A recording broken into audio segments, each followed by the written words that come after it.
This week we're going to talk all about clipping paths. Adorama TV presents Digital Photography One-on-One, where we answer your questions. Here's your host, Mark Wallace.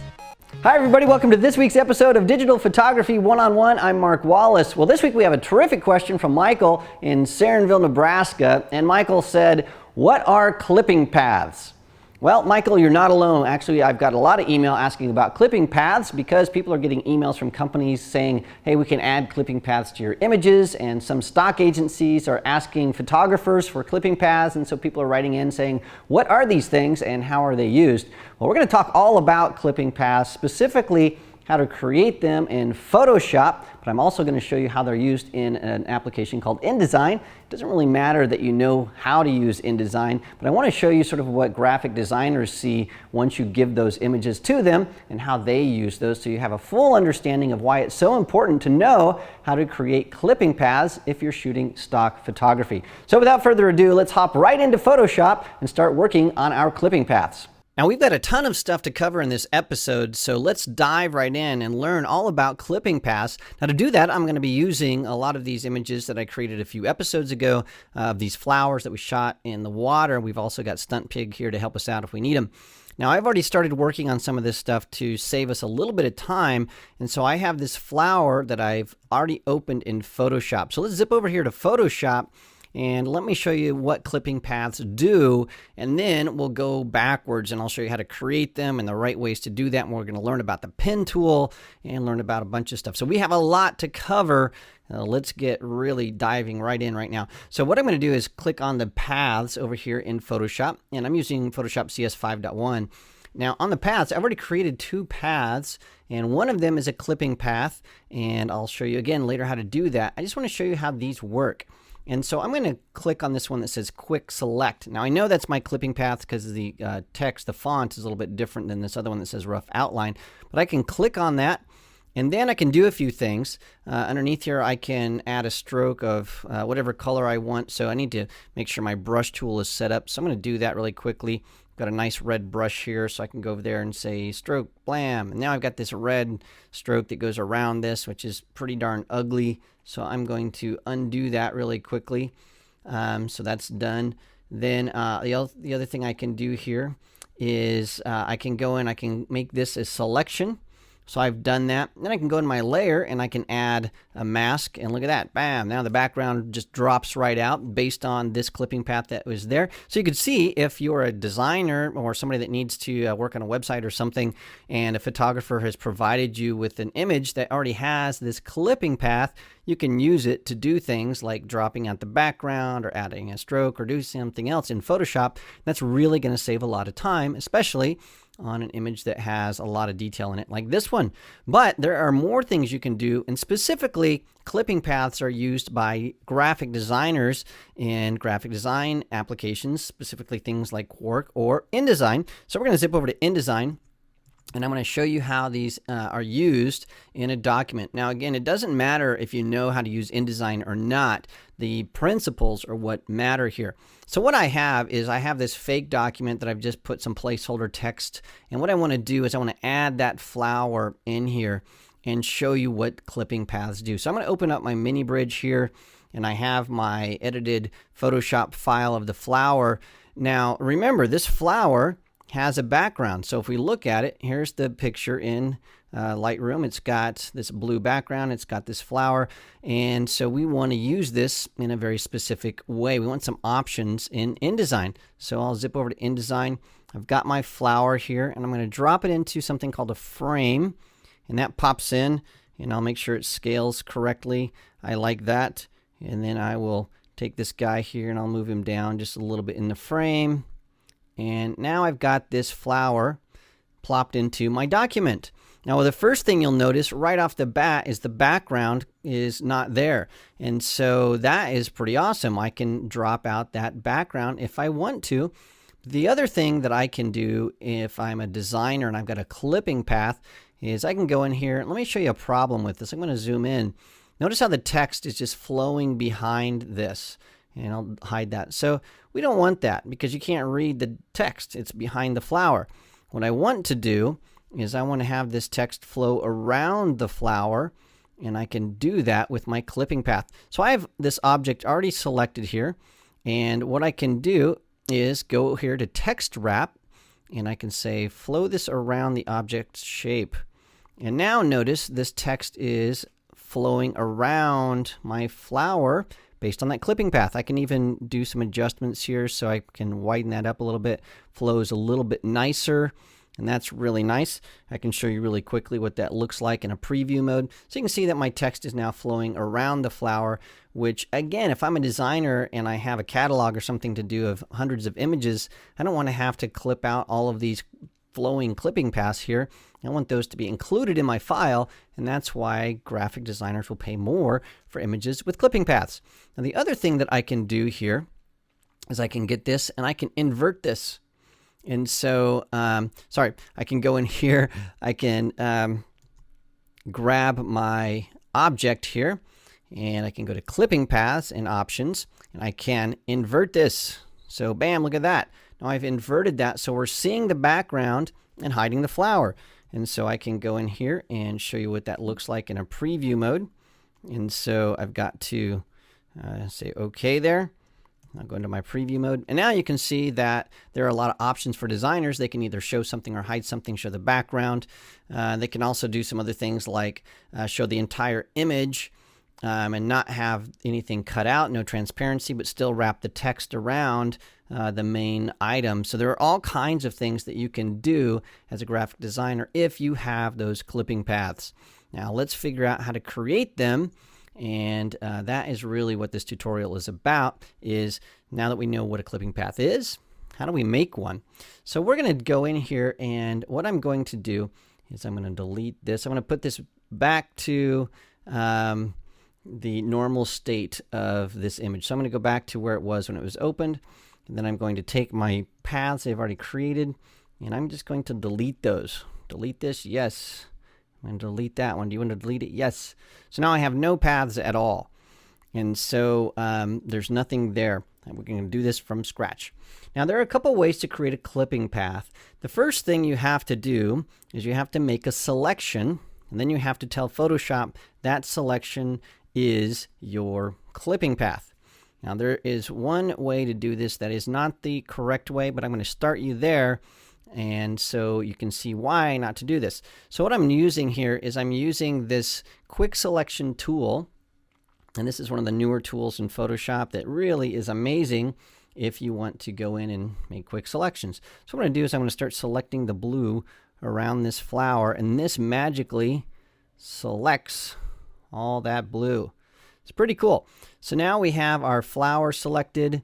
One of the problems is we don't have our stem selected.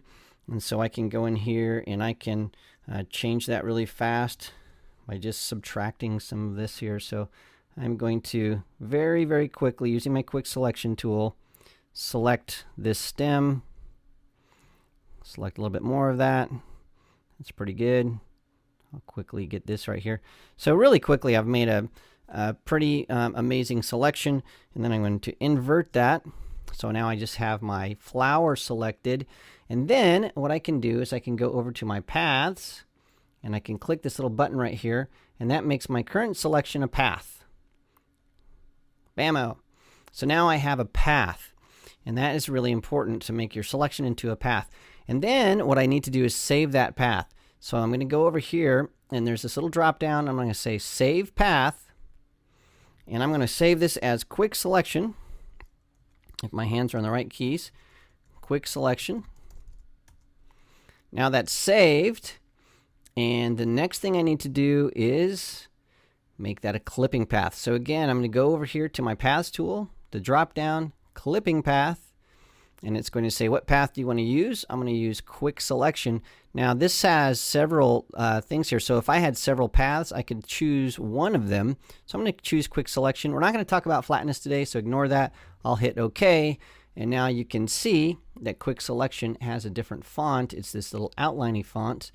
And if I save my document, that selection is already ready to go, and InDesign would recognize that, and other applications would recognize that as well. Now, what is wrong with creating a clipping path using a quick selection tool? Well, let's find out. So I'm going to do the inverse of what I did before. I've got my path selected, and I'm going to click this little ring right here, and I'm going to make my path my selection. So now that I have that as a selection, I can go over here to layers, and I can add a mask.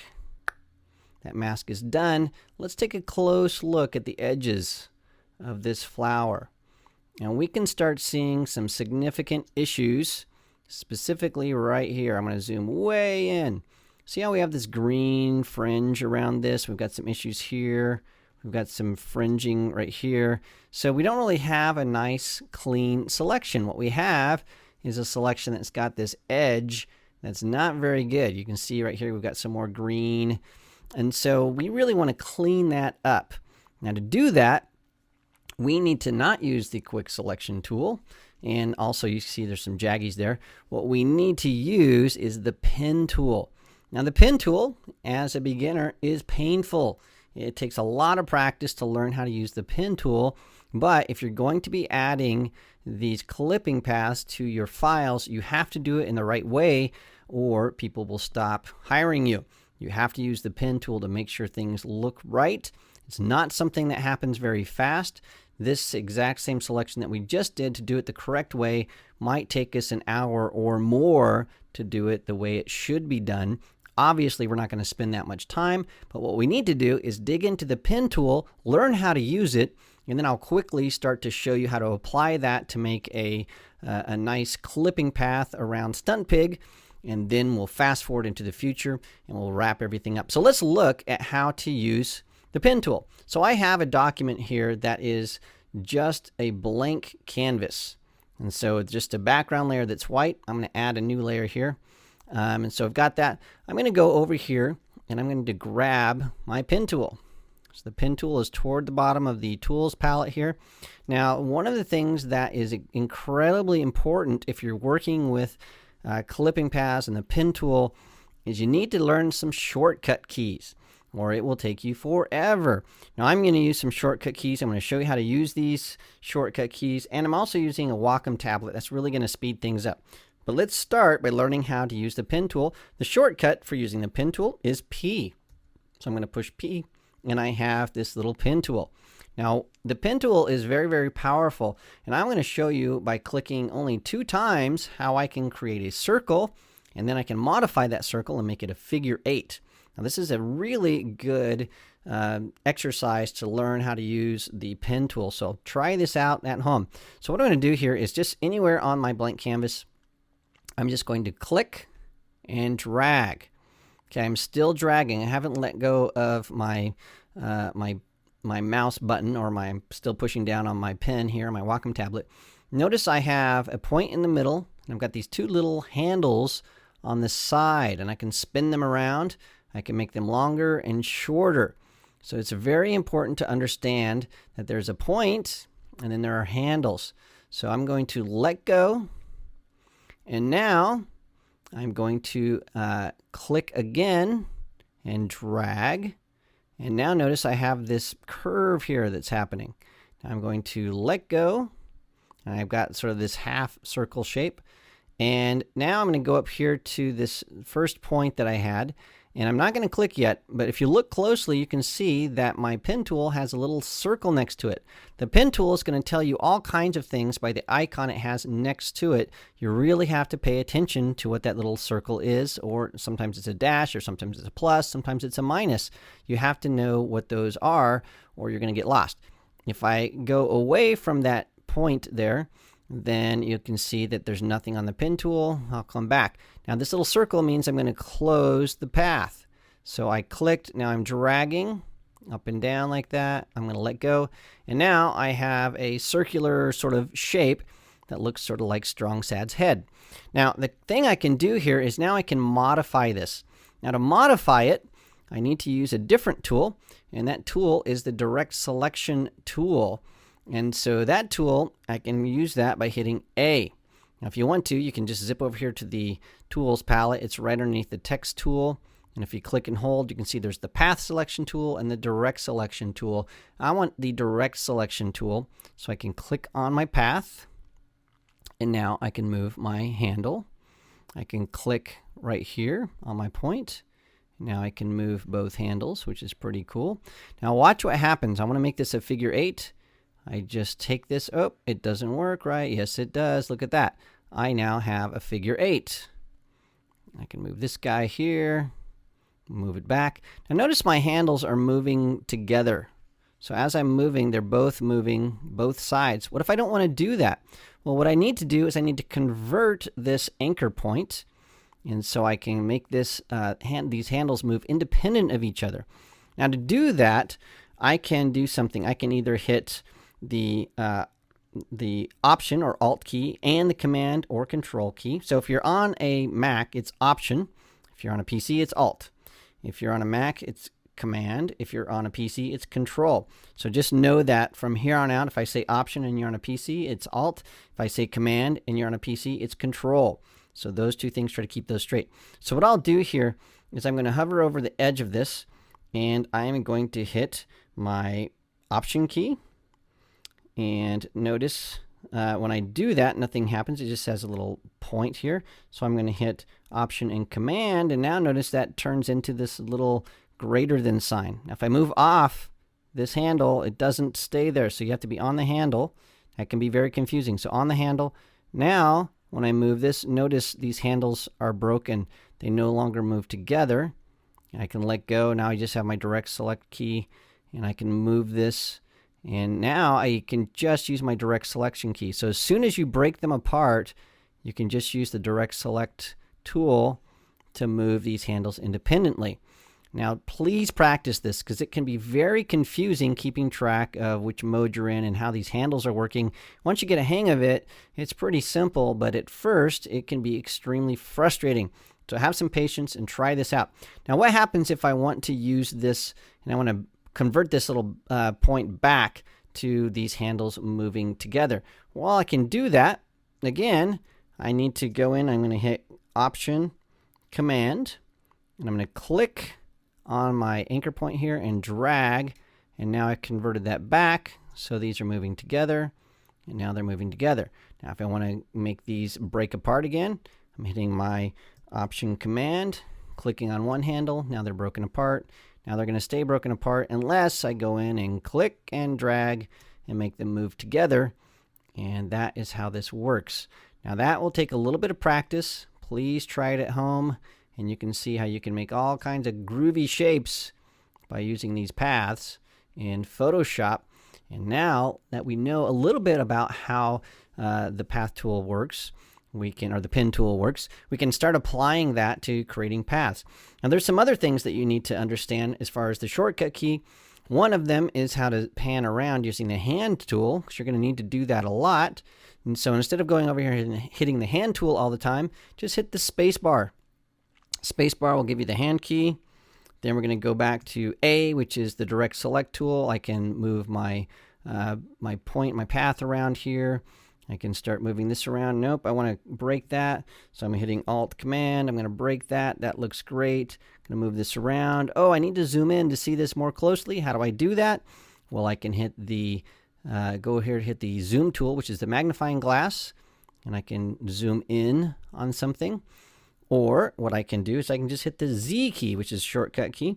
Now I can hit Option or Alt to zoom out. I can let go and use just the zoom key to zoom in.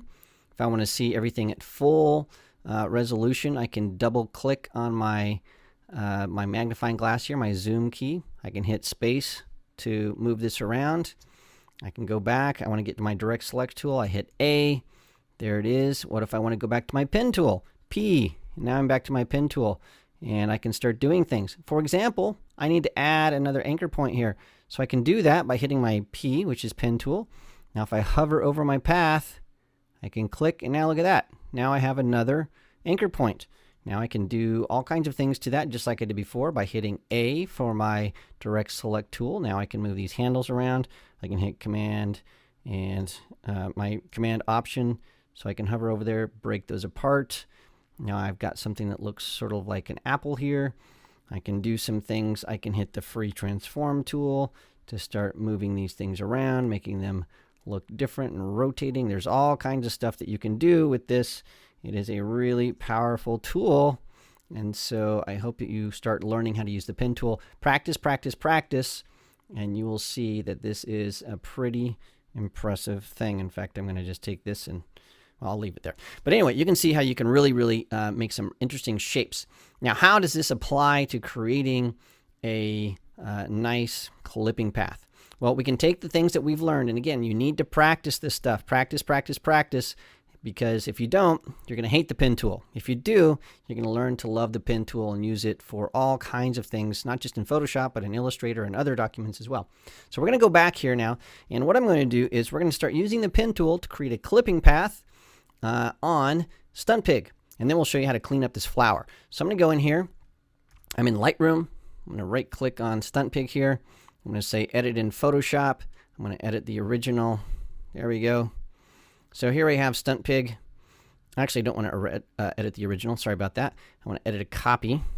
So edit in Photoshop. I want to edit a copy. There we go. Edit. That way when I save it, it can save it as a Photoshop file. So now StuntPig is there. I want to zoom in a little bit, hit Z. I'm going to go right up here to the top of his head, space to sort of put that where I want it, P to get the pen tool. And now I'm going to start making a path around StuntPig. Now to do that, I'll just start by clicking right on his head, and then I'll go to the next place where I think that would be a good place and drag. Now I've got a nice path. Now I realize this path is not going to be visible on here. And oh, I need to show you one other thing. I'm making a little hat on StuntPig, which is not right. On the drawing tool, on the pen tool, on the right, at the upper left-hand side, there are different modes. Now I had it on the shape layers mode, which is not what you want when you're drawing a clipping path. You want to make it in the path mode. And so I had that set so you could see how the pen tool works. I need to change it back to the path mode, which is the second one. So now let's try this again.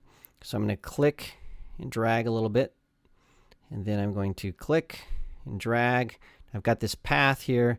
Now this path is almost impossible for you to see because it's really tiny. It's 1 pixel wide and it's almost translucent.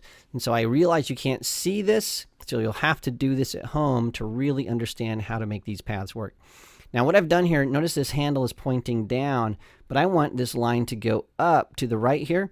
So what I can do here is click Option, and I'm going to adjust this handle. So now the next time I click, notice that my path is going up. Now it's sort of bulged out there a little bit, so I can start making an adjustment there. I'm going to make an adjustment here. So I've got my path going where I want it. Now I can keep clicking. And so I can click and adjust these paths as I go, and it is going to be highly accurate. And so it's really nice. Now if you mess up, one of the things that's really nice to do is to add your history right here so you can see what you're doing. And then you can just sort of back up and you can see exactly what you've done if you make a mistake. So I can go in here, I'm going to fix this, and you can see that trying to keep up with this, you really need to use these magnifying glasses or the zoom tool, and you need to be able to use the hand tool to zoom in and out, and then go right back to your direct selection tool to really make sure things are positioned correctly. Go back to your pen tool and then keep going along the path. And as you zip along, eventually you're going to get all the way around StuntPig, and it's going to look great, and it's going to be a much cleaner line than the line that we had when we did the automatic selection tool, the quick selection tool. Don't use that. All right, now that we know how to create a path, what we can do is go forward in time. So I'm going to finish up StuntPig really fast here, and then I'm going to show you how to convert this into a clipping path, and then we'll throw StuntPig into our document. And with the magic of editing, I have completed the path around StuntPig. It's a much smoother path around there. You can go in here and see that I've got this path. It's called StuntPig. Now what I want to do is go in here and say, make this my clipping path. So clipping path. It's going to say which one. Well, StuntPig is the one I want. I'll hit OK, and now StuntPig is my path. Now I want to do one more thing very quickly, and what I want to do is go to the pen tool, and I'm going to make a horrible selection. And this will make sense when we go into InDesign. So I'm just going to make a selection here. It's a big, horrible selection. There it is. Now I've got that. I'm going to go into my work path, and I'm going to save this path. So I'm going to go Save Path. I'm going to call this horrible. There it is. And there it is. Now it's saved there, and I'm going to save my document. Now this started as a JPEG document, but because we have paths, Photoshop is smart enough to know to convert it into a Photoshop document. And so now let's hop over to our InDesign document. And here it is. And what I'm going to do is very quickly, I'm going to create a big frame for our stunt pig to drop into. There it is. And I'm going to go to my mini bridge. Here is our stunt pig edited file, and I'm going to drop that right into our document. And look at that. There's stunt pig with no background because we had that clipping path built in. It works really well. I can go in here. I can center him up just a little bit. It's like that. And you can see that we can sort of get a preview of all this extra stuff here that we've taken out. Let me center him here and let go. There he goes. And now I can go in here. I've got stunt pig all selected. Make sure I've got him. There it is. I can go into object. I can go into my clipping path. I've got my options. Now look at this clipping path, and it asks me which path I want. Do I want to use stunt pig? Yes, that's the one I want to use. I can also use horrible. So look at that. If I use the horrible one, look at that. So I can put different paths in there, and InDesign is smart enough to know how to use those. So I'm going to stick with stunt pig here. I'm going to say OK, and then I can click on my text wrap tool here. So again, I've got my stunt pig text wrap around, and I'll add a little bit to that. You can see that now our text is wrapping around a nice stunt pig that I've chopped out, and it made it look really good. Now we can do a lot more to this, but if we spend any more time on clipping paths, we're going to be here forever. So there is an overview of clipping paths, how to create them, how to use the pen tool, and how to put it all together. Well, now you can see how awesome clipping paths are, and maybe that will help you understand why so many agencies, stock agencies, and maybe some of your clients are asking you to provide clipping paths for them. And it's something that once you master, it will really help you earn a little bit more money because your images will be able to be used in more places. It's pretty awesome. Well, thanks so much for joining me this week. Remember to subscribe to our YouTube channel or subscribe on iTunes so you don't miss a single episode. And if you have a question about photography or post-production or anything about digital photography, you can send those questions to me at askmark@adorama.com. Thanks again for joining me, and I'll see you again next week. This episode is brought to you by Adorama TV. Visit the Adorama Learning Center where you'll find photography tips and techniques, links to the gear used in this episode, and related videos. For all the latest photography, video, and computer gear, visit adorama.com. And the next time you're in New York City, visit our store located on 18th Street between 5th and 6th Avenue. Does that work? What are you doing? You're just getting bloopers, aren't you? Okay.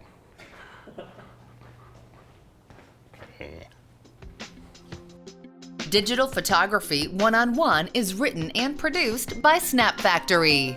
For more information about our workshops, visit snapfactory.com.